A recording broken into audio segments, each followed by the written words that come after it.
ఓం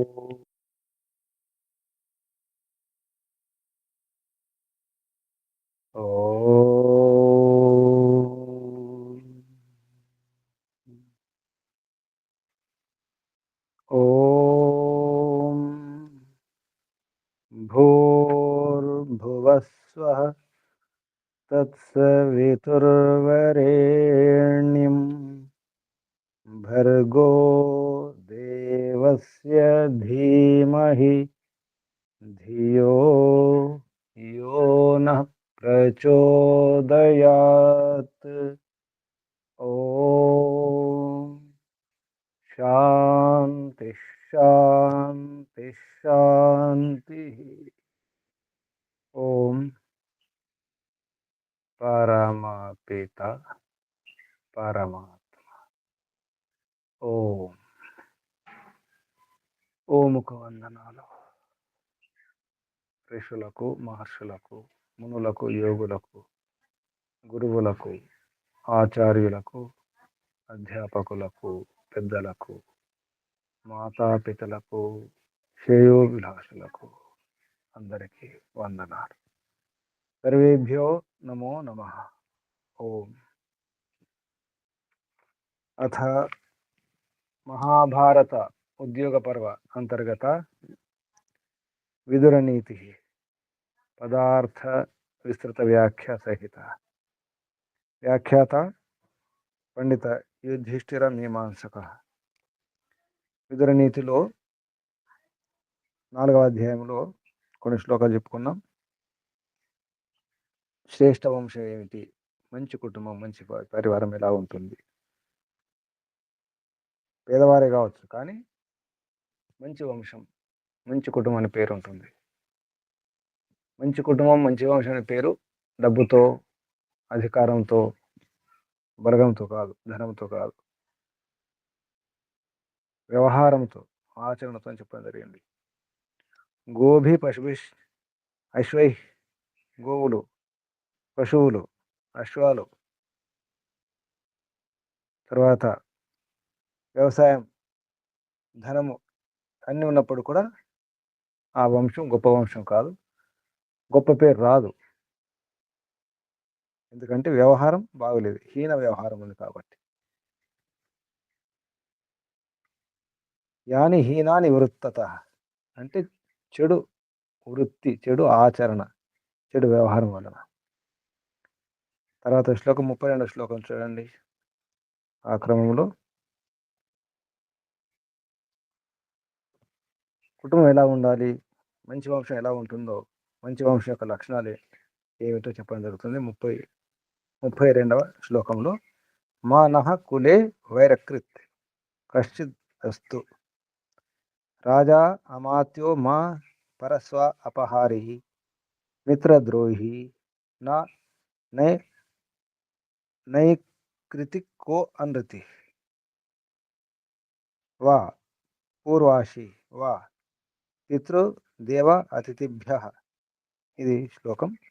తెలుగులో అర్థం చెప్పండి.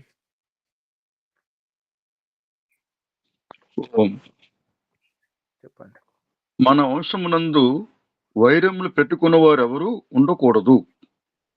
రాజులు పరధనాపహరులుగా లేక బందీలుగా గాని ఉండరాదు. మిత్రద్రోహులు, కపటలు, అసత్యములు ఆడువారు ఎవరూ ఉండరాదు. అదే విధముగా దేవతలకు నివేదన, తల్లిదండ్రులకు, అతిథులకు భోజనం పెట్టక మునిపే భోజనము చేయవాడెవడు మన కులములో ఉండకుండుగాక. ఓ నమస్తే. కులము అక్కడ కులము దగ్గర కుటుంబం రాయండి. పరివారం, కుటుంబము, వంశం అని రాయండి.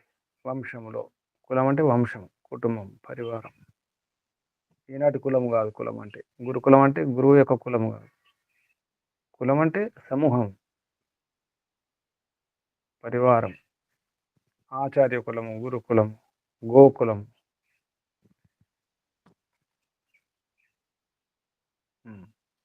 చెప్పండి. మానః కులే వైరకృత్. వైరకృతులు ఉండకూడదు. వైరకృత్ అంటే వైరం చేసేవారు, ద్రోహులు అని అర్థం కూడా వస్తుంది. ద్రోహం చేసేవారు, మోసం చేసేవారు ఉండకూడదు. కశ్చిత్ ఎవరు కూడా, కశ్చిత్ అస్తు ఎవరు కూడా అలా ఉండకూడదు. కచ్చిదన్న అస్తు ఎవరు అలా. అంతేకాకుండా అమాత్య మా పరస్వ అపహారి అంటే రాజు అయితే ఎవరుంటారు? మంత్రులు ఉంటారు కదా, సలహాదారులు, మంత్రులు, సహాయకులు, అంగరక్షకులు అందరూ ఉంటారు కదా. వాళ్ళు ఏం చేస్తారు? పరస్వ, స్వ అంటే ధనం, ఇతర ధనాన్ని అపహరించేవారు. పరస్వ అపహారి, ఇతరుల యొక్క సంపత్తిని హరించేవారు.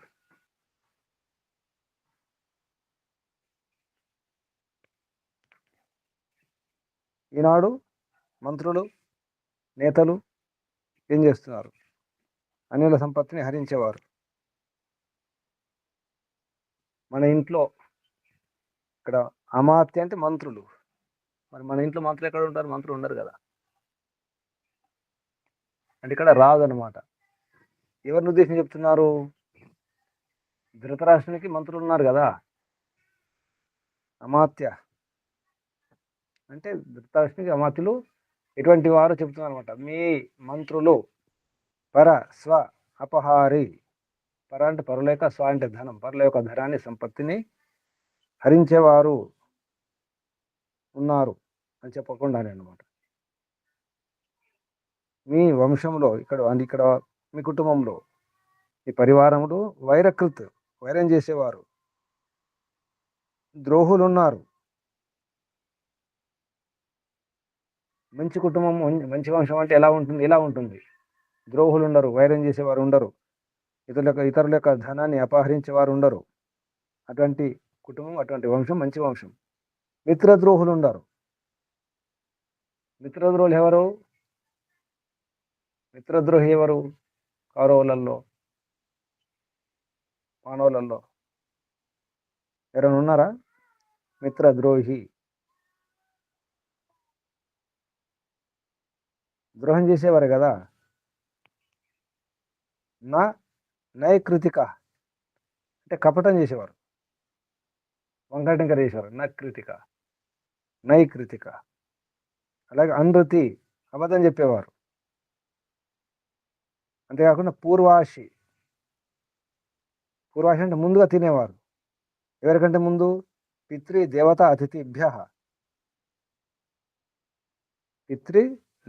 అతిథిభ్య. పితృల కంటే, పెద్దల కంటే ముందు, దేవతని విద్వాంసుల కంటే ముందు, అతిథుల కంటే ముందు ఆరగించేవారు. ముందు తీపెట్టేస్తారనమాట. దానికి గృహస్థులు ఎలా ఉండాలి? పెద్దలకు, పిల్లలకు, గర్భిణీ స్త్రీలకు అందరికి పెట్టి, తర్వాత విద్వాంసులు అంటే వారికి, అతిథులకు అందరికి, అప్పుడు గృహస్థులు భోజనం చేయాలి. ముందే తినేవారు. పూర్వాషి అంటే తినేవారు. పూర్వాషి ముందే తినేస్తారు. అటువంటి వారు ఉంటే అది మంచి కుటుంబం కాదు, మంచి వంశం కాదు. మంచి వంశం యొక్క, మంచి పరివారం యొక్క లక్షణాలు ఇవి. ఇంట్లో వైరం చేసేవారు ఉండకూడదు. అమాత్యులు అంటే సేవకులు కానీ, సలహాలు ఇచ్చేవారు కానీ, సాయం చేసే సహాయకులు కానీ, వారు ఇతరుల ధనాన్ని మోసరించి అపహరించేవారు ఉండకూడదు. అలాగే మిత్రద్రోహులు ఉండకూడదు, కపటులు ఉండకూడదు, అబద్ధం చెప్పేవారు ఉండకూడదు, ముందుగా తినేవారు ఉండకూడదు. కౌరవుల్లో ధృతరాష్ట్రుని దగ్గర ఇటువంటి వారు ఉన్నారని చెప్తున్నారు. ఎవరు కపటి? ఎవరు? శకుని. ఒకరొకరు మనం గమనించవచ్చు. కాబట్టి అటువంటి వారు ఉండకూడదు. ఒకవేళ ఉంచుకుంటున్నాం అంటే అర్థం ఏంటి? అటువంటి వారిని ఉంచుకుంటున్నాము దగ్గర, ఉంచుకుంటున్నాం అంటే అర్థం ఏంటి? మనం ఒప్పుకుంటున్నట్టే, అంగీకరిస్తున్నట్టే. అటువంటి వారు ఉండకూడదు. మిత్రద్రోహులు.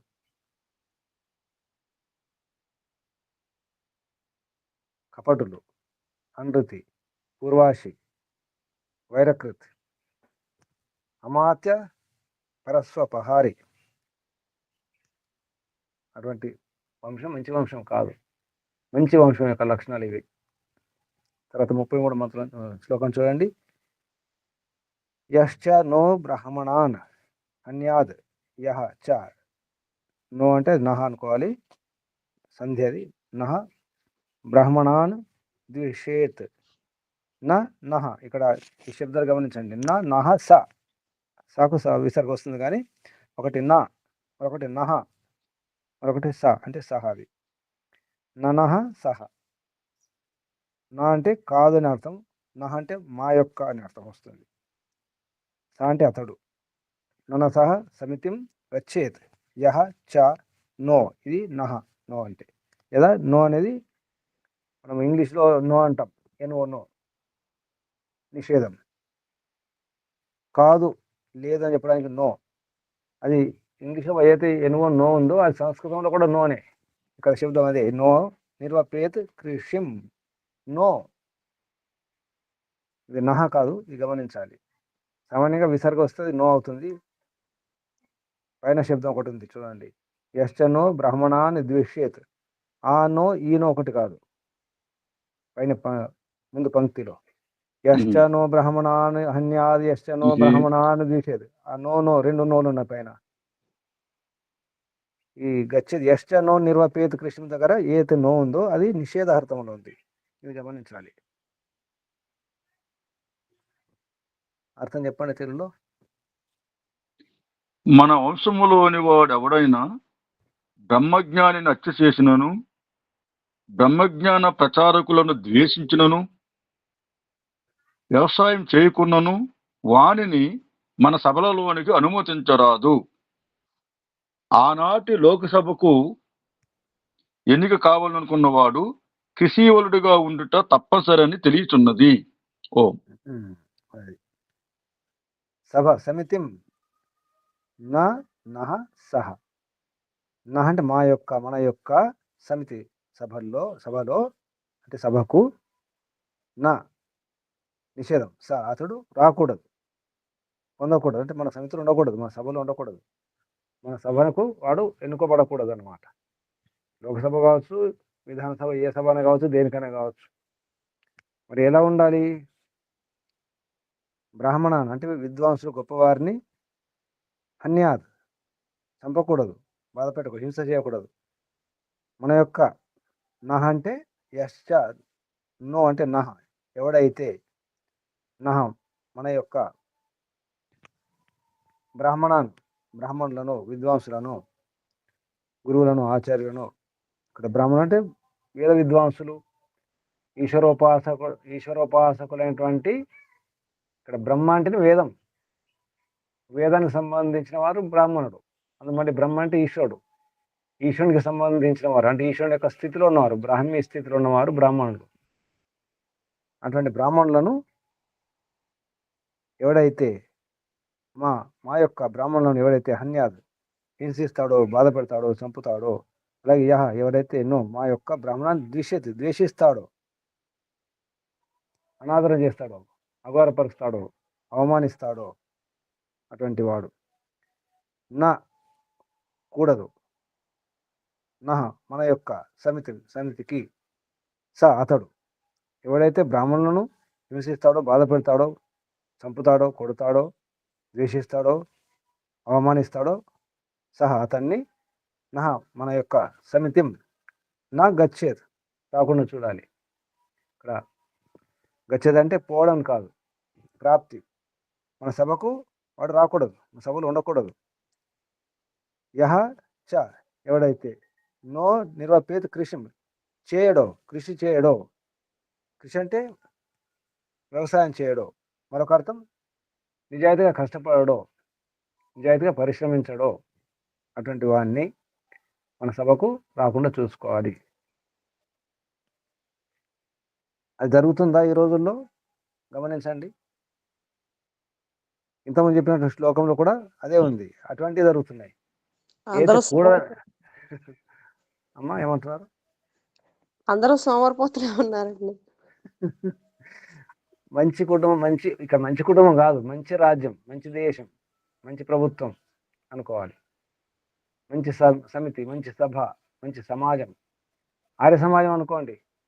ఆర్య సమాజమే సమితి అనుకోండి. ఇక్కడ స్వామి సమితి స్వామి ఆర్య నమస్తే. సమాజం అనుకోండి. ఓం. అందరూ కాదు స్వామి, కొందరే ఉండేది స్వామి. అందరూ అని చెప్పింది ఇందాక మాతాజీ.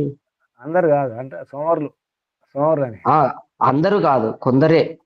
అంటే అనిపిస్తుంది, అక్కడ అనిపిస్తుంది కొందరు అంటున్నాం. చాలా అంకిత భావంతో ఉన్న వాళ్ళు చాలా మంది ఉన్నారు స్వామి. అందరని దాని అర్థం అందరని కాదు, అందరంటే దాని అర్థం ఏంటి అలా అనిపిస్తుందని, అందరు ఉన్నట్టు అనిపిస్తుంది. ఇక్కడ అంటే ఇప్పుడు ఇలా ఇది జరుగుతుందా అంటే అందరూ సోమవారులే ఉన్నట్టు అనిపిస్తుంది కదా మరి. అంటే విశాఖ నేను రాజకీయంగా తీసుకొని బయట బయట పని నేతలు చేయకుండా షో సమాజ చేయడం. ప్రభుత్వం ప్రభుత్వం ఉమ్, ప్రభుత్వం బయటనే నాయకులు. స్వామి, బయటనే ప్రభుత్వమే. వినండి వినండి, ఇప్పుడు ఇది చర్చ కాదు, ఇది అందరూ వినడమే, మధ్యలో రావద్దు. మీరు చెప్పండి, ఖండన మండనం లేదు క్లాసులో, ఆబ్జెక్షన్ చెప్పకండి ఎవరు. మీరు చెప్పండి అంతేగాని వారు ఇలా అన్నారు రావద్దు మాట. ఇది నియమం. చెప్పాను, నాకు డైరెక్ట్ మాట్లాడండి. ఎవరైనా ఒకరు మాట్లాడప్పుడు ఆ విషయం తీసుకొని మాట్లాడకండి, మీ చర్చ మొదలవుతుంది ఇక కదా. ఈ చర్చ డిబేట్ కాదు కదా ఇక్కడ. అటువంటి సమాజం, ఆర్య సమాజం కావచ్చు, దేశం కావచ్చు, ప్రభుత్వాలు కావచ్చు, ప్రపంచం అంతా కావచ్చు, కానీ ఇటువంటి వ్యవహారం ఉంటే బాగుంటుంది కదా. మంచివారు ఎప్పుడు కూడా ఏ కాలమైనా ఏ యుగంలో అయినా మంచివారు ఉంటారు, ధార్మికులు ఉంటారు, సజ్జనులు ఉంటారు, చెడ్డవారు కూడా ఉంటారు. మొత్తం మంచివారు మొత్తం చెడ్డవారు ఉన్నారు ఎప్పుడు కూడా. నానా అటువంటి వాడిని మన సమితికి రానియకూడదు, మన సభకు రానియకూడదు. నిజానికి ఆర్య సమాజం కూడా నియమం ఉంది. 2 సంవత్సరాలు వారి వ్యవహారం చూడాలి, వారి ఆచరణ చూడాలి, వారి అలవాట్లు చూసిన తర్వాతే సదస్యత అంటే సభ్యుడిగా సభ్యత్వం కావాలంటే ముందు 2 సంవత్సరాలు చూడాలని ఉంది. ఉపనియమాలు ఉన్నాయి, ఎక్కడ నియమాలు ఉంటాయి. ఏ సమాజం అయినా, ఏ సమితి అయినా, ఏ సభ అయినా ఎక్కడైనా నియమాలు ఉంటాయి. కానీ నియమాలను పాటించడం జరగట్లేదు. ప్రభుత్వం కూడా, ఒక పార్టీ అయినా పార్టీలు కూడా నియమాలు ఉంటాయి, ఏ పార్టీకైనా. అది చెడ్డ పార్టీ, దొంగల పార్టీ కూడా ఉంటాయి, నియమాలు ఉంటాయి కదా. నియమాలు పాటిస్తేనే దొంగలు రాణిస్తారు. దొంగల్లో ఉండాలంటే కూడా, ఆ దొంగల సమాజంలో ఉండాలంటే కూడా అక్కడ కూడా నియమాలు ఉన్నాయి. వారు కూడా ప్రవేశం ఇవ్వరు, అనుమతి ఇవ్వరు.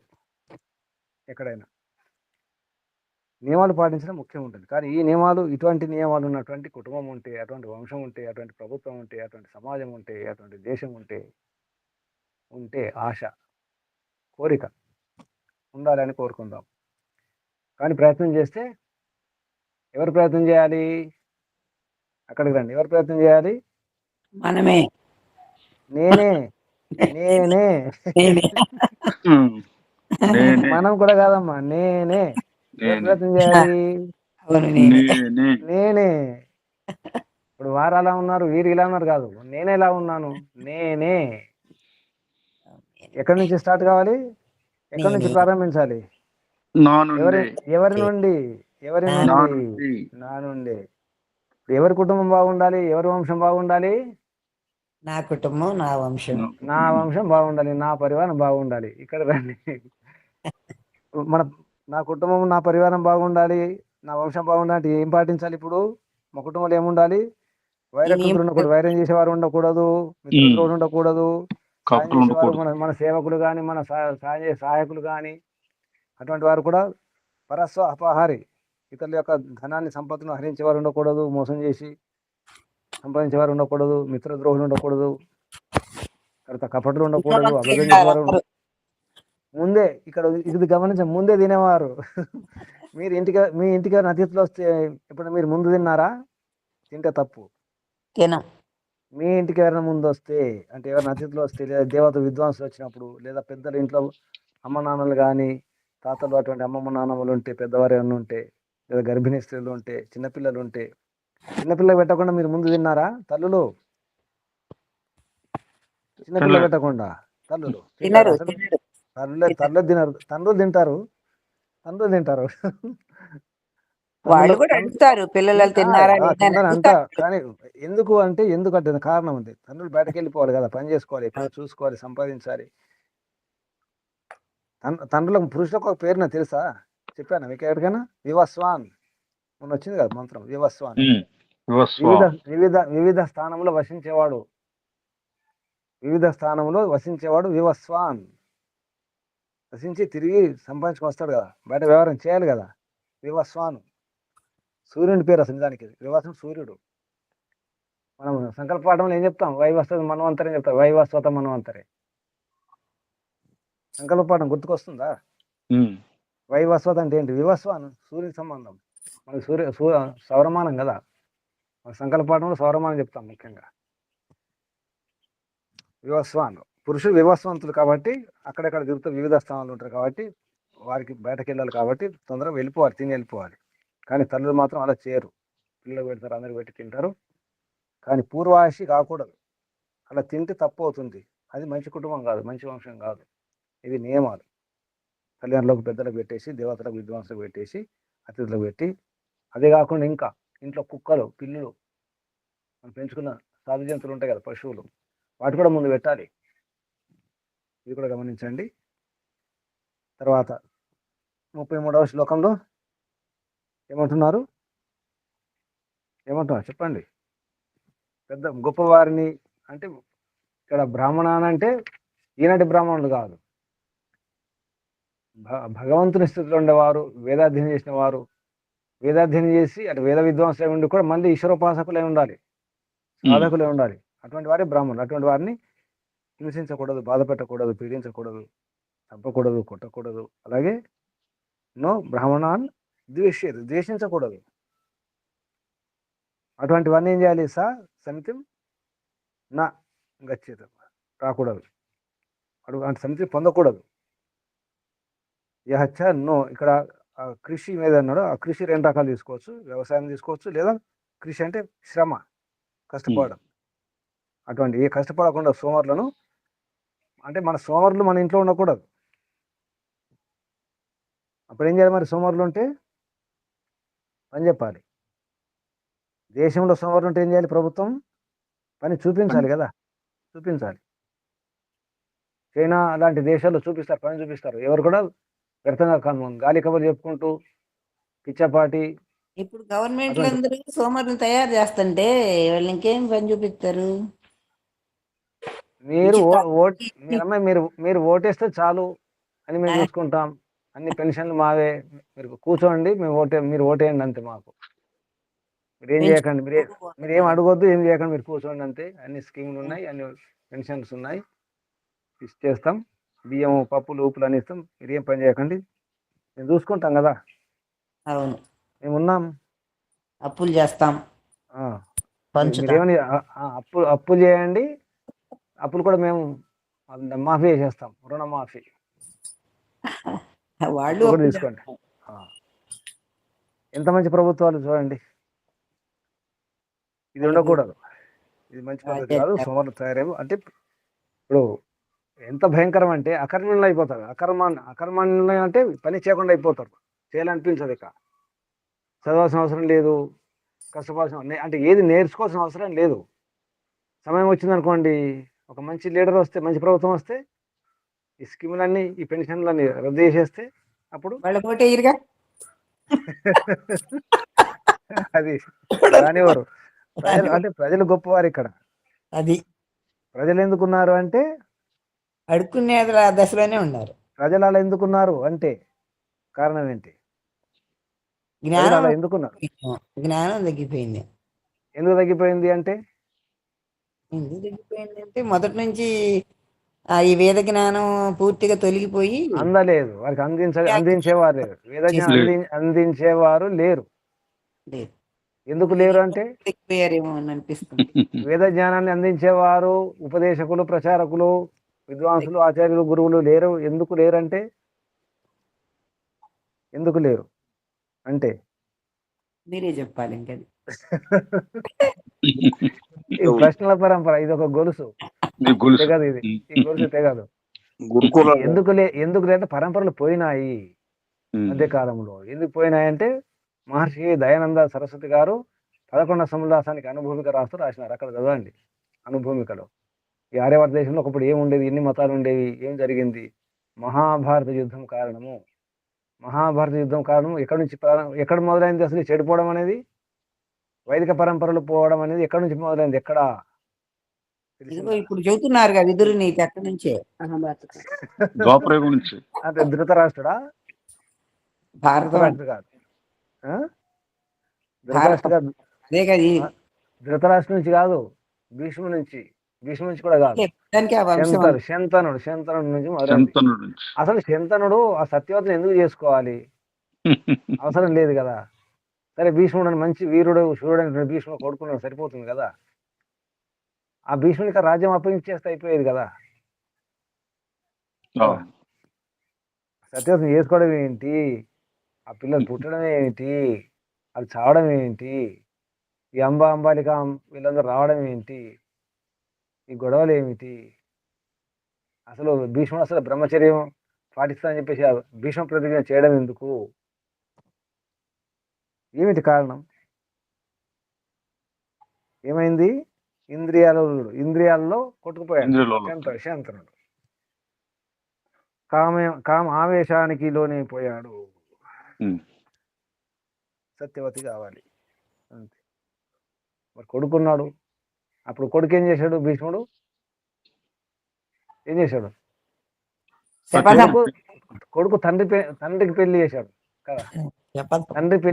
కొడుకు తండ్రి పెళ్లి చేశాడు అనమాట. కొడుకు పెళ్లి తండ్రి చేయాలా? తండ్రి పెళ్లి కొడుకు చేయాల్సి వచ్చింది. వికృతం కదా. అలా ఉంటుంది. అంటే వైదిక పరంపర లేకపోతే అలా ఉంటుంది. ఆ కారణంగా ఇదంతా జరిగింది. మహాభారత యుద్ధంలో గొప్ప గొప్ప విద్వాంసులు, ఋషులు, మహర్షులు, పండితులు ఎందరో వీరులు, శూరులు పోయారు. అది కారణం. ఇదంతా ముందుగానే ఊహించి వ్యాస మహర్షి శిష్యుడు జైమిని మహర్షి ఏం రాశాడు? పూర్వమీమాంస రాశాడు. వాక్యార్థం ఎలా ఉండాలని చెప్పేసి అప్పుడే, అంటే ఈ వికృత అర్థాలు తీస్తారు కలియుగంలో, ముందు కాలంలో, భవిష్యత్తులో అని చెప్పేసి పూర్వమీమాంస యొక్క ఉద్దేశం అది. అది దర్శనం కదా. పూర్వమీమాంస దర్శనం అది. అది కూడా వేదాంత దర్శనమే నిజానికి. వేదాంత దర్శనంలో ఒక భాగం అది. అంత కూడా వేదాంతమే. రెండు కలిపి మీమాంస దర్శనం అంటారు. పూర్వమీమాంస, ఉత్తర మీమాంస. పూర్వమీమాంస ఇది, ఉత్తర మీమాంస వేదాంత దర్శనం అంటాం. అంటే భగవంతుని ఎలా పొందాలి? ఈ సుఖాలు అనుభవిస్తూ, భౌతిక సుఖాలు, ఈ ప్రాపంచిక సుఖాలు, ఇదంతా వ్యవహారం చేస్తూ, ముఖ్యంగా యజ్ఞయాగాల్లో అప్పుడు వికృతి మొదలైంది. ఆ కారణంగా అంటే అప్పుడే ఈ అమాత్రి ఏదైతే చెప్తున్నారు విదురుడు, ఇదంతా అప్పుడే మొదలైంది. ఈ మంత్రులు ఇతరుల యొక్క ధనాన్ని అపహరించడం కానీ, మిత్రద్రోహం చేయడం కానీ, కపటం చేయడం కానీ, అబద్ధాడడం కానీ, అబద్ధాల వ్యవహారం, ముందుగా తినడము. అంటే ముందు ఇక్కడ పూర్వాశ తినడం ఒకటే కాదు, ముందుగా సుఖపడడం అని అర్థం. ఇతరులకు సుఖాన్ని పంచకుండా తానే సుఖపడేవాడు పూర్వాశ అంటే. ఇక్కడ ఆశ అంటే కేవలం అన్నం తినేవాడు, భోజనం చేసేవాడని కాదు. ఇటువంటి వారు అప్పుడు మొదలైంది ద్వాపర యుగంలోనే. కలియుగంలో ఇంకా ఆశ ఎక్కడ ఉంది? ఆశ ఉందా కలియుగంలో? ఆశ ఉందా లేదా? కావలసినంత ఆశ ఉందా లేదా? ఆశకి ఏం తక్కువ? ఏం ఆశ? మంచి మళ్ళీ బాగుపడుతుందని ఆశ ఉందా? ఈ ప్రపంచం బాగుపడుతుందా లేదా? ఏమీ కష్టపడకుండా రావాలి డబ్బులు, అందరూ అని కాదు కానీ ఆశ ఉందమ్మా. ఎందుకు ఆశ లేదు? మహర్షి దయానంద సరస్వతి గారు వచ్చారు, వేదాన్ని అందించారు. మళ్ళీ మనం ఉంటున్నాం కదా. ఇది ఆశ కాదా? బాగుపడుతుంది. ఎందుకు బాగుపడట్లేదు? మళ్ళీ గానుగుణాలు వస్తున్నాయి, మళ్ళీ ఈ రాసాయనిక ఎరువులు వద్దంటున్నారు కదా. ఏమంటున్నారు? ఆర్గానిక్ అంటున్నారు. మళ్ళీ మరి వెనక్కి వస్తుందా, ముందుకు వెళ్తుందా? ప్రపంచం ముందుకు వెళ్తుందా, వెనక్కి వస్తుందా? వెనక్కి వస్తుందా? వెనక్కి రావట్లేదు, ముందుకే వెళ్తుంది. ఎప్పుడు వస్తుందో అంటే ఇప్పుడు ఏదో కనపడుతుంది అక్కడక్కడ. అమ్మా ఇప్పుడు గానుగా ఉంది కదా, గానుగా చూశారు కదా. గానిగెద్దు ఎటు వెళ్తుంది? ముందుకు వెళ్తుందా, వెనక్కి వెళ్తుందా? గానిగెద్దు గానుగ ఎద్దు ముందుకు నడుస్తుందా, వెనక్కి నడుస్తుందా? నడుస్తుంది. మళ్ళీ ఎక్కడికి వస్తుంది? అక్కడే తిరుగుతూ ఉంటది. అక్కడే మరి తిరిగి అక్కడికి వస్తుంది. మరి ప్రపంచం ఎక్కడికి వస్తుంది? ప్రపంచం ఎక్కడికి వస్తుంది? వెనక్కి వెళ్ళట్లేదు, ముందుకు వెళ్తుంది. ముందుకు వెళ్ళి మళ్ళీ అక్కడికి వస్తుంది గానిగెద్దులాగా. ఈ ప్రగతి అంటున్నారు కదా. గానిగెద్దు మళ్ళీ గానిగెద్దు లాగే మళ్ళీ అక్కడికే. చరిత్ర ఎప్పుడు అక్కడ తిరుగుతుంది. ఇంగ్లీష్ లో సామెత ఉంది, హిస్టరీ రిపీట్స్ ఇట్ సెల్ఫ్. చరిత్ర అనేది దానికదే రిపీట్ అవుతుందట. History repeats itself. చరిత్ర తిరిగి వస్తుంది, చూడండి, గమనించండి. సరే ఇప్పుడు చెప్పండి, సత్యయుగము అంటే కృతయుగము, త్రేతాయుగము, ద్వాపరయుగము, కలియుగం, తర్వాత మళ్ళీ కృతయుగం. కృతయుగం. ఆ? మళ్ళీ కృతయుగం వస్తుంది. కృతయుగం మళ్ళీ వస్తుంది. మళ్ళీ వస్తుందిలే. మరి ఎందుకు ఆశ లేదమ్మా? ఆశ ఉంది కదా మరి. ఉంది. మంచి రోజులు ఉన్నాయమ్మా, నిరాశ లేదు. ఆశ అంటే తెలుసు కదా, ఆశ అంటే ఏంటి? దాని అర్థం, మూలార్థం ఆశ. సర్వ ఆశ మమ మిత్రం భవంతు అంటే ఏంటి? ఉమ్. ఆశ అంటే అర్థం ఏంటి? నలువైపుల అన్ని నుంచి వైపులు, అన్ని దిశలు, అన్ని- దిశలకే ఆశ. ఆశ అనే పదం దిశ అనే దానికి పర్యాపదం ఆశ. ఆశ. సర్వ ఆశ మమ మిత్రులు, అన్ని ఆశ అంటే అన్ని దిశలని. సర్వ ఆశ మమ మిత్రులు అంటే అన్ని దిశల నుంచి, అన్ని వైపుల నుంచి నాకు మిత్రులు కావాలి అని కోరుకుంటాం. అభయమిత్రుల దాంట్లో ఉమ్. ఈ మంత్రం అందరికి తెలుసు కదా మీకు. సర్వ ఆశ తెలుసు. మమ మిత్రం భవంతు అంటే మళ్ళీ మంచి కుటుంబం వస్తాయి, మంచి పరివారాలు వస్తాయి, మంచి వంశాలు వస్తాయి, మంచి విధానం వస్తుంది, ధార్మికులు వస్తున్నారు, ప్రపంచం మంచి వైపు ఆలోచిస్తుంది, సత్యాన్ని పట్టుకుంటుంది, ఇప్పుడు కూడా శుద్ధంగా పరిశుద్ధంగా ఉండడం చూస్తుంది, మంచి మంచి పదార్థాలను, మంచి పదార్థాలు ఉండాలి, ఆరోగ్యాన్ని ఇచ్చే పదార్థాలు ఉండాలని చెప్పేసి అందరు కోరుకుంటున్నారు. ఇప్పుడు గమనించండి, మంచి నెయ్యి కావాలని కోరుకుంటట్లేదు. ఇప్పుడు దేశీ ఆవు నెయ్యి కావాలి, నాటు ఆవు నెయ్యి, శుద్ధంగా ఉండాలి, కవంతో చిలికిన నెయ్యి కావాలని చెప్పి కోరుకుంటున్నారు కదా, ప్రయత్నం చేస్తున్నారు కదా. 8,000 పర్వాలేదు, 5,000 పర్వాలేదు, 10,000 పర్వాలేదు, శుద్ధమైన నెయ్యి కావాలి ఔషధాల కొరకు కోరుకుంటున్నారు కదా, ఇవ్వడానికి సిద్ధంగా ఉన్నారు కదా. మంచి వస్తువు ఉండాలి, డబ్బులు ఇవ్వడానికి సిద్ధంగా ఉన్నారు. చూడండి, ప్రపంచం ఇంకా ఆశ ఉంది కదా. అయితే మన ఇంట్లో ఈ వ్యవహారం ఉందా లేదో చూసుకోవాలి. ఇక్కడ విదురుడు, ధృతరాష్ట్రుడు, కౌరవులు, పాండవులు, మహాభారతము, ద్వాపర యుగం కాదు, కలియుగంలో కూడా ఆశ ఉంది. ఏ యుగమైనా, యుగం అంటే ఒక గోడలు కట్టుకుంటుందా? కృతయుగానికి త్రేతయుగానికి ఒక గోడ, ఏముండదు. గీత, త్రేతయుగానికి ద్వాపర యుగానికి ఒక గీత, ఒక గోడ, ద్వాపర యుగానికి కలియుగానికి ఒక గోడ. గోడలు ఏమైనా ఉన్నాయా? అది అక్కడికే, ఇది ఇక్కడికే, అది అంతవరకే. ఏమైనా ఉన్నాయా? వాళ్ళ నిన్న కాలం వచ్చింది కానీ ఇంకా గోడలేం లేవు. ఇంత కాలము అని ఒక నిన్న పరిధి కానీ గోడలేం లేవు. ఇప్పుడు నిన్న నిన్న నిన్న రాత్రి అయిందా? నిన్న అయింది. రాత్రి, నిన్న తేదీ, నిన్న నిన్న తేదీ 11 11 నిన్న 11, ఈరోజు 12, ఉమ్. ఈరోజు రాత్రి అవుతుందా? అవుతుంది. మరి రేపు తెల్లవారుతుందా? ఉంది. 11వ తేదీకి 12వ తేదీకి మధ్య ఏమైనా గోడలు ఉన్నాయా? కాలం తప్ప గోడలు లేవు. అంటే యుగాలకు కూడా గోడలు ఏమి ఉండవు. ఉమ్. మనం మన వ్యవహారం కొరకు ఈ కాలం అనే ఒక వ్యవహారం కొరకే కాలము, ఈ దిశలు, అటు ఇటు తూర్పు, పడమర, ఉత్తరం, దక్షిణం అంటే చూడండి, ఈ వాస్తు అనుకుంటే చెప్పేది అంతా కూడా వ్యవహారం కొరకే ఉంటుంది. కాలం అలా ఉండదు. మనం ఏమంటాం వెంటనే, ఇది కలియుగం కదా, కలియుగం అంటే కళ్ళయుగం కదా, అబద్ధాల యుగం కదా, ఇది ఇంతే కదా అని చెప్పేసి మనం ఊరుకుంటాం, మనం సంజాషించుకుంటాం. అది కాదు. కలియుగమైన యోగాభ్యాసం చేయవచ్చు, కలియుగంలో కూడా మోక్షం పొందవచ్చు, కలియుగంలో కూడా ధార్మికంగా జీవించవచ్చు. కలియుగంలో బ్రహ్మముహూర్తం లేవడం తప్ప, తొందర పడుకోవడం తప్ప, మంచి ఆహారం తీసుకోవడం తప్ప, యజ్ఞయాగాలు చేయడం తప్ప, సత్యం పలకడం తప్ప, వేదాధ్యయనం చేయడం తప్ప, ఆరోగ్యం ఉండడం తప్ప కాదు కదా. ఆరోగ్యం ఉన్నవారు ఉంటున్నారు కదా. కలియుగంలో ఆరోగ్యం ఉండట్లేదు. అందరూ రోగులేనా? కాదు కదా. అందరూ అధార్మికులేనా? కాదు కదా. కాబట్టి మంచి వంశకోరం అంటే ఇప్పుడు వంశం అనగానే కేవలం మన కుటుంబము, మన రక్త సంబంధం ఇంతే అనుకోకండి. ఆర్య సమాజం అనేది ఒక కుటుంబం, ఇది ఒక వంశం కదా. ఇది ఒక వంశం, అవునా కదా? అవును. మనది ఒక వంశం కదా. ఇప్పుడు కొందరు గోత్రం తెలియని వారు ఏమంటున్నారు? ఋషి గోత్రోత్పన్న అంటున్నారు లేదా? దయానంద ఋషి గోత్రోత్పన్న చెప్పుకుంటున్నాం కదా. గమనించండి, మరి మన ఈ వంశము, మన ఈ పరివారము, ఆర్య పరివారం ఎలా ఉండాలి? చెప్పండి. మానహ కులే వైరకృత్ 32వ శ్లోకం, 33వ శ్లోకం, ఈ నియమం ఇవి ఉండాలి. కలిసి ఉండాలి. మనలో మిత్రత్వం చేసేవారు ఉండకూడదు, ఉమ్. కపటం చేసేవారు ఉండకూడదు, కుట్ర చేసేవారు ఉండకూడదు, అబద్ధం చెప్పేవారు ఉండకూడదు, తర్వాత ఇతరుల యొక్క ధనాన్ని హరించే వారు ఉండకూడదు. అలా ప్రయత్నం వైరం చేయొచ్చు కదా. పెట్టుకునేవారు ఉండకూడదు. వైరం పెట్టుకోవడం ఉండకూడదు, వైరకృత్. అలాగే ముందు సుఖాలు బోధించు. నాకే నాకే సుఖాలు కావాలని చెప్పేసి తానే ముందుగా సుఖపడడం, నేనే సుఖపడాలి, నేనే తినాలి, నా కడుపే నిండాలి అనేవారు ఉండకూడదు. మన ఈ పరివారంలో, మన ఆర్య పరివారంలో, మన పరివారమే కదా. సందేహమా? ఎవరికైనా సందేహం ఉంటే చెప్పండి. ఆర్య పరివారం అవునా కాదా మనది? ఆర్య పరివారం కాదంటే ఏ పరివారం అవుతుంది? ఆర్య పరివారం కాదు అంటే ఏ పరివారం అవుతుంది? అనార్య అవుతుంది. చెప్పుకోండి. నేను అనార్య పరివారం చెప్పుకునే వాళ్ళు ఉన్నారు ఎవరైనా ఇందులో? అలా చెప్పం గురుజీ.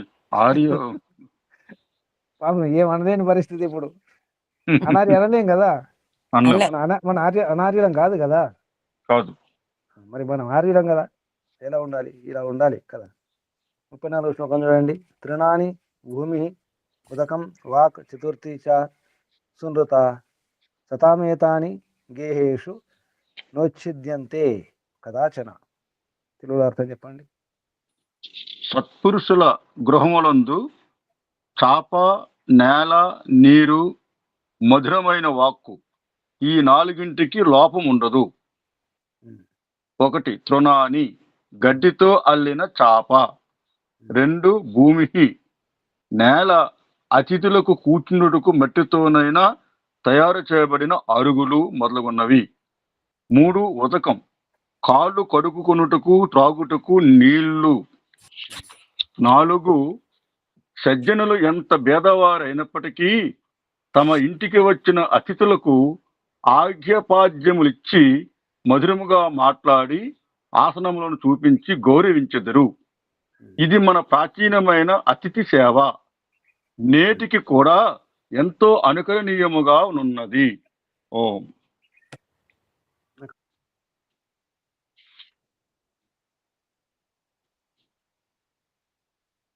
ఓం గురించి.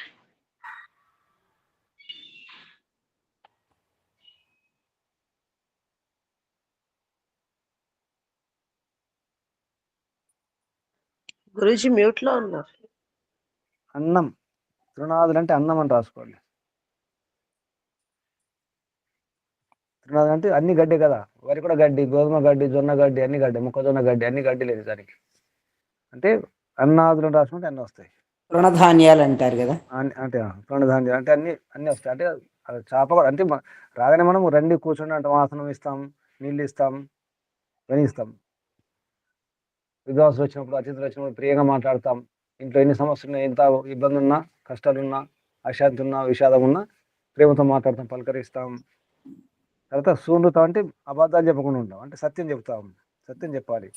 ఏర్పడ్డ సతాం సత్పురుషుల యొక్క వ్యవహారం. అంటే సత్పురుషులు మన గేహేషు అంటే ఇలా మా ఇంటికి వచ్చినప్పుడు గీతాని గేహేషు నా వచ్చింది అంతే నష్టం చేయకుండా చూస్తాం. వారికి ఎప్పుడు కూడా ఇబ్బంది కలగకుండా చూస్తాం.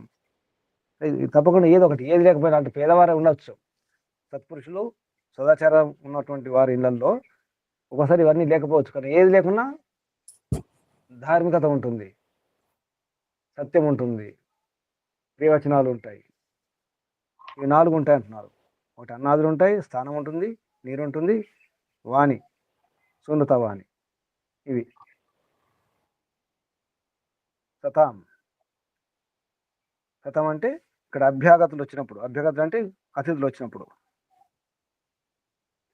సత్పురుషుల ఇళ్ళలో. సతాం సత్పురుషుల యొక్క గేహేషు ఇళ్లల్లో. మన ఇళ్లలో ఇవి ఉన్నాయా? ఉంటున్నాయా? ఉంటాయి కదా. మరి మనకు అనుభవమే. ఈ వ్యవహారం మనం ఇప్పుడు మనం కూడా చేస్తున్నాం కదా. నీళ్ళు ఇస్తున్నాం, అన్నం పెడుతున్నాం, శ్రద్ధతో వ్యవహారం చేస్తున్నాం, అన్ని ఏర్పాటు చేస్తున్నాం కదా. అంటే ఇలా ఉంటుందన్నమాట. మంచి వంశం, మంచి కుటుంబం అంటే ఇలా ఉంటుంది వ్యవహారం. తర్వాత శ్లోకం 35వ శ్లోకం చూడండి. శ్రద్ధయా పరయా రాజన్ ఉపనీతాని సత్కృతిం ప్రవృత్తాని మహాప్రాజ్ఞ ధర్మిణాం పుణ్యకర్మిణాం. తెలుగులో అర్థం. శ్రద్ధయా ఓ మహాప్రాజ్ఞ, ధర్మాత్ములను పుణ్యాత్మునకు మనుష్యులు పైన ఉదహరించిన సాధన చతుష్టయం ద్వారానే అతిథులను పూజించుదురు. ఓం నమస్తే. శ్రద్ధతో, శ్రద్ధయా, పరయ అంటే అత్యంతంగా. రాజన్ ఓ రాజా, పరయ అంటే అత్యంత అని చెప్తున్నారు ఇక్కడ. సత్పురుష ఇళ్లలో ధర్మాత్ములు, పుణ్యకర్మ చేసేవారు, వారు ఈ అన్నం మొదలైతే ఉన్నాయి ఇంతకుముందు చెప్పినట్టు 4 అత్యంత శ్రద్ధపూర్వకంగా ఉంటాయి. అంటే ఉంటాయి ఎందుకంటున్నారు? ఎవరైతే ఇటువంటి సత్పురుషులు ఉంటారో ఇటువంటి కొరతలు ఉండవు. కనీసం ఏది లేకున్నా మంచి వాక్కులైతే ఉంటాయి, పుణ్యకర్మలు చేస్తారు కాబట్టి. ధార్మికులు ధర్మిణాం పుణ్యకర్మిణాం, ధార్మికుల యొక్క పుణ్యకర్మ చేసే వారి యొక్క ఇళ్లలో తప్పకుండా ఉంటాయని చెప్తున్నాను ఇక్కడ. ఎందుకుంటాయి చెప్పండి? ఎందుకుంటాయి? మంచి పని చేసేవారికి కొరత ఉండదు, నిజానికి పుణ్యకర్మ చేసేవారికి కొరత ఉండదు అని అర్థం అన్నమాట ఇక్కడ. శ్రద్ధపూర్వకంగా ఏదైతే అత్యంత శ్రద్ధపూర్వకంగా ఉండాలి. పరయ అన్నారు అందుకే ఇక్కడ. శ్రద్ధయా పరయ, అత్యంత శ్రద్ధతో. మనకు శ్రద్ధ ఉన్నప్పుడు ఇది అంటే దాని అర్థం ఏంటి? శ్రద్ధ, అత్యంత శ్రద్ధ ఉండాలి, కొంచెం శ్రద్ధ కాదు. అత్యంత శ్రద్ధ ఉన్నప్పుడు ఇవన్నీ ఉంటాయి. అంటే ఇక్కడ పరయ శబ్దం ముఖ్యం. ఇక్కడ కేవలం శ్రద్ధ ఉంటే సరిపోదు. పరయ శ్రద్ధయా, అత్యంత శ్రద్ధ ద్వారా అన్నీ ఉంటాయి. అలాగే మహాప్రాజ్ఞ. ఇక్కడ మహాప్రాజ్ఞ ఎవరు? రాజన్, మహాప్రాజ్ఞ ఎవరు? 2 శబ్దాలని. రాజన్, మహాప్రాజ్ఞ ఎవరు? మహాప్రాజ్ఞ ఎవరు ఇక్కడ? ఎవరు అంటున్నారు? ఎవరు అంటున్నారు? విదురుడు ధృతరాష్ట్రుడిని. ఇప్పుడు ఎవరు మహాప్రాజ్ఞ? ధృతరాష్ట్రుడు. ధృతరాష్ట్రుడు మహాప్రాజ్ఞ, బాగా తెలిసిన వాడే, అదేం కాదు. శాస్త్రాలు అన్ని అధ్యయనం చేసిన వాడే. ఇంతకుముందు మనం ముందు అధ్యాయాల్లో కూడా వచ్చింది, 1-2 అధ్యాయాల్లో కూడా మహాప్రాజ్ఞ ఈ శబ్దం వచ్చింది. తెలియకుండా మరీ మామూలు వ్యక్తి కాదు ధృతరాష్ట్రుడు, తెలిసిన వాడే. అందుకే మహాబుద్ధిమంతుడైనటువంటి ఓ రాజా అని ధృతరాష్ట్రుడు సంబోధిస్తూ, సత్పురుషుల ఇళ్లలో ధర్మాత్మ పుణ్యకర్మ చేసేవారు, సత్కారం చేసేవారు కొరకు, అంటే ఎవరైతే మంచి పనులు చేస్తున్నారో, ఈ ధర్మాత్మ వస్తారో, అతిథులు విద్వాంసులు వస్తారో వారి కొరకు తప్పకుండా అన్నాదులు ఇవన్నీ కూడా ఏర్పాటు చేస్తారు. తప్పకుండా ఉంటుంది, ఎందుకంటే అత్యంత శ్రద్ధపూర్వకంగా వాళ్ళు చేస్తారు. అటువంటి ఇళ్ళు అన్నీ ఉంటాయి, తప్పకుండా ఉంటాయి. 36 శ్లోకం చూడండి. ఒక శ్లోకం. సూక్ష్మోపి భారం నృపతే స్యందనో వై శక్తో ఓఢుం న తథా అన్యే మహీజాః ఏవ యుక్తా భారసః భవంతి మహాకులీనా నా తథా అన్యే మనుష్యాః. 36 శ్లోకం. అర్థం తెలుగులో. ఓ రాజా, చందన వృక్షంతో తయారు చేసిన రథం ఆకారంలో చిన్నదైనను మహాభారంను మోయగల శక్తి కలిగి ఉన్నది. కాని మిగిలిన వృక్షములు ఆకారమునందు పెద్దవైనను భారమును మోయజాలవు. అదే విధముగా సద్వంశస్థులు జీవితమునందు బాధ్యతలను సహించెదరు, కాని సామాన్యులకు అట్టి సామర్థ్యం ఉండదు. చందన వృక్షము గట్టితనమునకు, చేవతనమునకు ప్రసిద్ధి. దాని చెక్కతో బండ్లు, పెద్ద వాహనములు, రథములు తయారు చేయుదురు. చందనం అంటే చందనం కాదండి, అక్కడ తప్పుడు అనువాదం ఉంది, అది తప్పు అనువాదం. చందనం అంటే రథము, చందనం కాదు. చందనానికి చందనం అని తీసుకుని అనువాదం చేసినట్లున్నారు. చందనం కాదు గురుజీ, సాకు యావత్ ఇచ్చారు. స్యందనం అంటే రథం అని అర్థం. వృక్షము తప్పుడు అనువాదం ఉంది, అది వృక్షం కాదు. స్యందనం అనే దానికి అర్థము రథం అని అర్థం. సంస్కృతంలో స్యందనం అంటే రథం. ఈ స్యందనం అనే శబ్దాన్ని సంస్కృతం అంటే తెలుగులో చందనం అనుకున్నట్టున్నారు, చందన వృక్షం అనుకుని రాసినట్టున్నారు. అది కాదు. ఇక్కడ విషయం ఏంటంటే, ఒక కర్ర ఉందనుకోండి, పెద్ద కర్ర, అది ఎంత బరువు మోస్తుంది? అది ఒక బండిలాగా. అదే కర్ర అనుకోండి, ఒక పెద్ద కర్ర ఉంది, దాన్ని ఒక బండిలాగా తయారు చేస్తే ఎన్ని వస్తువులు మోయచ్చు? బండిలాగా తయారు కాకుండా ముందు ఒక కర్ర ఒక్కటిగా ఉన్నప్పుడు ఒక్క కర్ర మీద ఎంత బరువు కానీ ఎన్ని వస్తువులు తీసుకెళ్ళచ్చు? ఒక కర్ర మీద ఎన్ని వస్తువులు తీసుకెళ్ళగలుగుతాం కర్ర మీద పెట్టుకొని? అదే ఒకటి కర్రను ఒక బండిలాగా మారిస్తే, ఒక డబ్బాలాగా, ఒక బాక్స్ లాగా మార్చేస్తే పెద్ద పెద్ద మోపులు పట్టుకెళ్ళచ్చు. అది విషయం ఇక్కడ. ఇక్కడ ఏమర్థమవుతుంది? ఒంటరిగా ఉంటే ఒంటరిగా నువ్వు ఏం సాధిస్తావు? దాన్ని కనుక ఒక తయారైతే, ఒంటరి కాకుండా ఒక ఆకారంగా తయారైతే, సమన్వయం చేసుకుంటే అని అర్థం ఇక్కడ. ఒక పెద్ద కర్ర ఉంది, ఆ కర్ర భారాన్ని ఎక్కువ మోయలేదు అంటే ఎక్కువ వస్తువు తీసుకెళ్ళలేము. అదే ఒక బండిలాగా మారిస్తే, చందనంగా మారిస్తే, ఆ బండి చిన్న బండే కావచ్చు కానీ ఎక్కువ తీసుకెళ్ళచ్చు. కర్ర చాలా పొడవాటి కర్ర అనుకోండి, పొడవాటి కర్ర అయినప్పుడు కూడా ఎక్కువ వస్తువు తీసుకెళ్ళలేం కదా. దాన్ని బండిగా మార్చేస్తే, ఒక రథంగా మార్చేస్తే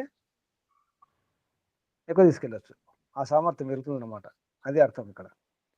అంటే ఒక కుటుంబంలో అంటే మోసేవారు ఎలా ఉండాలంటే సమన్వయం చేసుకోవాలన్నమాట. ఒక బండిలాగా మారాలి. బండిలాగా మారితే ఒక ఒక కర్ర పైన వస్తువులు పెట్టుకొని లాగండి, ఎలా ఉంటుంది? ఒక పెద్ద కర్ర తీసుకోండి, అన్ని వస్తువులు పెట్టండి, లాగండి, ఎలా ఉంటుంది? ఎడ్ల బండి అనుకోండి, ఎలా ఉంటుంది? చక్రాలు లేవు, బండి ఆకారం లేదు, కర్ర ఆకారంలో ఉంది, ఎలా ఉంటుంది? అర్థమవుతుందా? అంటే బాధ్యత మోసేవారు ఎలా అంటే తయారు చేసుకో, బుద్ధి ఉపయోగించాలి, తయారు చేసుకోవాలి. బండి అన్నప్పుడు, రథం అన్నప్పుడు 2 చక్రాలు ఉండాలి, దానికి లాగడానికి ఎద్లో గుర్రాలు ఉండాలి. అప్పుడు మోయడం సులభం కదా, తీసుకెళ్ళడం. అలా కుటుంబం కానీ, రాజ్యం కానీ, పరివారం కానీ, ఏదైనా కానీ నడిపించాలంటే, బరువు మోయాలంటే, బాధ్యత వహించాలంటే ఇలా ఉండాలి. అదే సామాన్యులైతే ఏం చేస్తారు? అసమర్థులు, బాధ్యత లేదు, బుద్ధి ఉపయోగించరు, సాధారణంగా ఆలోచిస్తారు. అప్పుడు వాళ్ళు ఏం చేస్తారు? ఆ కర్రను బట్టి అవుతూ ఉంటారు కదా. పరమానంద శిష్యుల కథ గుర్తుకొస్తుందా? సూదిని తీసుకురమంటే, ఒక సూదిని మోసుకురమంటే ఇలా ఏం చేస్తారు? గుర్తుకొస్తుందా? అవునండి, ఓ పెద్ద దొంగ తీసుకొచ్చి దాన్ని గుచ్చి మారుతారు. అందరు కలిసి మోస్తారు. అందరు బరువు బాధ్యత వహించాలి కదా, బరువు మోయాలి కదా, అందరు సమానంగా బాధ్యత వహించాలి కదా, అందరు మోస్తారు. అలా ఉంటుంది అనమాట. అలా కాదు, బండి తయారు చేసుకోండి, ఆ బండిలో వస్తువు పెట్టుకోండి, లాగండి, అది సులభం కదా. ఆ విషయం ఇక్కడ ఏమన్నారు? శ్లోకం చూడండి. సూక్ష్మ అపి భారం నృపతే స్యందనో. సూక్ష్మ చిన్న ఉన్నప్పుడు కూడా భారాన్ని, ఏ నృపతే, ఓ రాజా, భారం స్యందనో వై శక్తో ఓఢం. ఓఢం అంటే వహించడానికి, బరువు మోయడానికి. ఓఢం శక్తి అంటే అది మోయడానికి శక్తమవుతుంది, అంటే సమర్థం అవుతుంది. వై నిశ్చయంగా, స్యంద అంటే రథము. సూక్ష్మాపి సూక్ష్మం ఉన్నప్పుడు కూడా భారమును ఓఢం మోయడానికి శక్తం అవుతుంది, అంటే సమర్థం అవుతుంది. అలా చెప్తున్నారు ఇక్కడ. అది స్యందన అంటే గుర్తుంచుకోండి, స్యంద అంటే రథము, రథాన్ని తెలుగులో రథం, సంస్కృతంలో స్యందనం అంటే జరుగుతుంది అర్థం. స్యందనం అంటే దాని ధాతువుని బట్టి జరుగుతుంది, కదులుతుంది అని అర్థం వస్తుంది. సరళంగా కదిలేది రథం. ఇంగ్లీష్లో ఏమంటారు రథాన్ని? ఇంగ్లీష్లో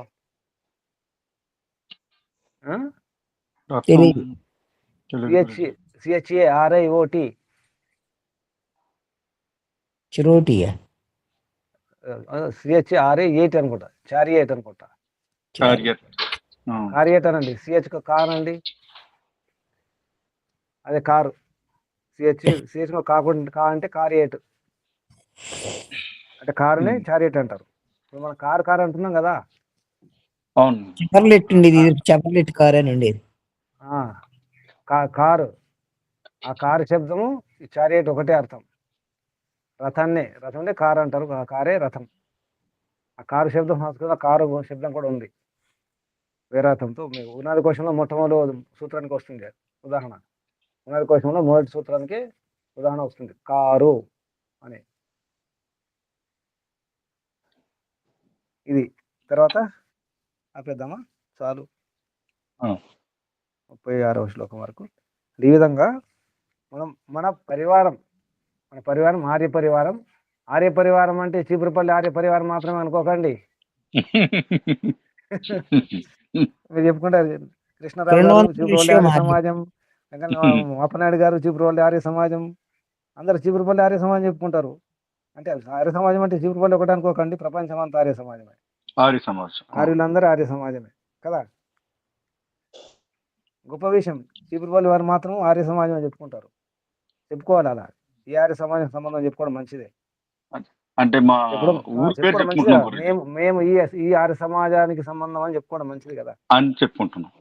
మంచిదే, చెప్పుకోండి. అందరు కూడా పాటించే ప్రయత్నం చేయండి. గుంటూరు వాళ్ళు గుంటూరు ఆర్య సమాజం చెప్పుకోండి.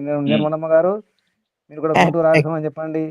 సత్యనారాయణ గారు ఈ ఆర్య సమాజం చెప్పుకోండి. మునిశేఖర్ గారు ఆర్య సమాజం, 3 రోడ్లు మూరగుడి మరి చెప్పుకోండి. గోవింద గారు, అప్పలనాయుడు గారు అందరు చెప్పుకోండి. వానమ్మ గారు కూచిపూడి ఆర్య సమాజం, హనుమాన్ గారు ఎల్లారెడ్డి ఆర్య సమాజం, పద్మమ్మ గారు మిర్యాలు కూడా ఆర్య సమాజం చెప్పుకోవాలి. తెలుస్తుంది కదా కనీసం. శుభం. పరంపిత పరమాత్మకు వందనాలు, ప్రణామాలు. ఋషులకు మనుషులు అందరికీ కూడా వందనాలు, ప్రణామాలు, ధన్యవాదాలు. అందరికీ మీ అందరికీ అభినందనాలు. పరమాత్మ శుభాశీస్సులు. శుభాశీస్సులు ఉంటాయి, వీరాశీస్సులు కూడా ఉంటాయంటే అనుకోకండి. 2 ఉంటాయి. ఆశీర్వాదం అనగానే మంచి అంటే అనుకోకండి. శుభాశీస్సులు కూడా ఉంటాయి, ఇంకా అశుభాశీస్సులు కూడా ఉంటాయి. కేవలం ఆశీస్సులు అని చెప్పకండి. శుభాశీస్సులు, శుభాశీర్వాదాలు. ఇప్పుడు విన్నారా ఈ మాట? వినలేదు మహోదయ. శుభాశీస్సులు అంటాం కదమ్మా. ఎన్నోసార్లు అంటాం, ఎందరో అంటారు. శుభాశీస్సులు విన్నాం కానీ శుభాశీర్వాదాలు, శుభాశీస్సులు అంటాం. శుభాశీస్సులు విన్నాము. అశుభాశీస్సులు అంటే ఏంటి? అంటే ఉన్నట్టే కదమ్మా, ఉన్నట్టే కదా. శుభాశీస్సులు ఉన్నాయంటే అశుభాశీస్సులు ఉన్నట్టే కదా. ధర్మం ఉన్నట్టు ధర్మం ఉన్నట్టు అధర్మం ఉన్నట్టే కదా. న్యాయం అంటే అన్యాయం ఉన్నట్టే కదా. అసత్యం ఉన్నట్టే కదా. ద్వంద్వాలు. నేను సత్యం చెబుతున్నాను అంటే అబద్ధం చెప్పట్లేదని కదా అర్థం. నిర్మలమ్మ గారు శుభాశీర్వాదాలు మీకు. అందరికీ అభినందనలు. శుభం. ముగించేద్దాం. ధన్యవాదాలు. ఓం నమస్తే గురుజీ. ధన్యవాదములు. ఓం నమస్తే.